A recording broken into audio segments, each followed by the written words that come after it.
En seulement quelques années, Kylian Mbappé s'est imposé comme l'un des meilleurs joueurs du monde. En effet, le capitaine de l'équipe de France domine largement la Ligue 1. Voyons ensemble comment Mbappé est devenu le joueur qu'il est aujourd'hui avec les 3 matchs les plus importants de sa carrière. Mais avant cela, n'hésitez pas à vous abonner à la chaîne et mettre un pouce bleu en dessous de cette vidéo. C'est rapide, c'est gratuit et ça me soutient énormément. Je tenais aussi à vous remercier pour les très bons résultats de ma dernière vidéo. On passe tout de suite au premier match.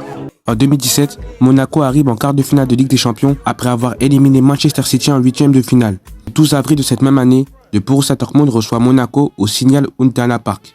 À la surprise générale, les Rouges et Blancs s'imposent 3-2 en terre allemande, notamment grâce à un doublé de Kylian Mbappé. Le match retour se jouera au stade Louis II. Le club français a pour objectif de faire match nul face au club allemand afin de se qualifier en demi-finale. À la 3e minute de jeu, Benjamin Mendy tente une frappe lourde qui est mal captée par Bürki. La balle arrive sur Kylian Mbappé qui termine l'action et ça fait 1-0 pour Monaco. Dès la 17e minute de jeu, Falcao marque une tête phénoménale grâce à un bon centre de Thomas Lemar. Ce but fait exploser les quelques 18 000 personnes présentes dans le stade. Au début de la seconde mi-temps, Marco Reus refroidit le stade avec une superbe reprise de volée grâce à un énorme slalom d'Ousmane Dembélé. Autour des 80 minutes de jeu, Valère Germain délivre tout un peuple et marque le but du 3-1. La performance de Kylian Mbappé durant ce match est très bonne mais pas exceptionnelle. C'est surtout une performance d'équipe. Pour ma part, c'est grâce à ce match que j'ai découvert le joueur du PSG.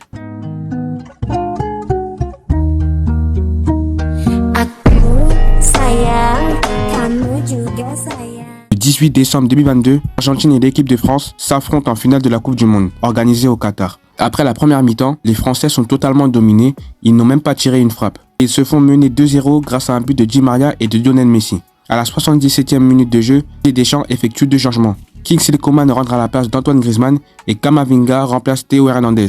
À partir de cet instant, le match va rentrer dans l'histoire. À la 80e minute de jeu, Kylian Mbappé réduit le score à 2-1 grâce à un penalty. Une minute plus tard, Kingsley Coman récupère le ballon devant Lionel Messi. La balle atterrit sur Kolo Muani qui fait la passe à Kylian au-dessus des joueurs argentins. Et il finit l'action grâce à une superbe reprise de volée. À la 108e minute, Lionel Messi transforme un penalty et Kylian Mbappé marque aussi un penalty à la 118e minute. À ce moment-là, Kylian Mbappé était déjà rentré dans l'histoire en étant le deuxième joueur de l'histoire à avoir marqué un triplé en finale de Coupe du Monde.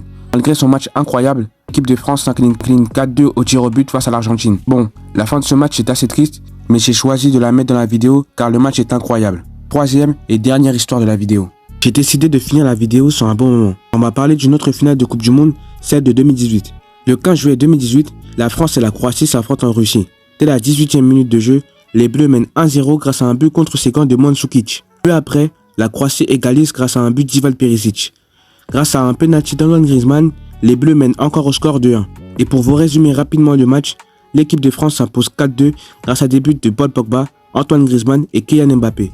Ce n'est pas le plus gros match de la carrière de Kylian, mais ce jour-là, il a remporté le trophée le plus important de sa carrière. Voilà, la vidéo est maintenant terminée. Merci d'avoir regardé. Si vous l'avez apprécié, n'hésitez pas à vous abonner à la chaîne pour me soutenir et à samedi prochain pour une nouvelle vidéo. À bientôt.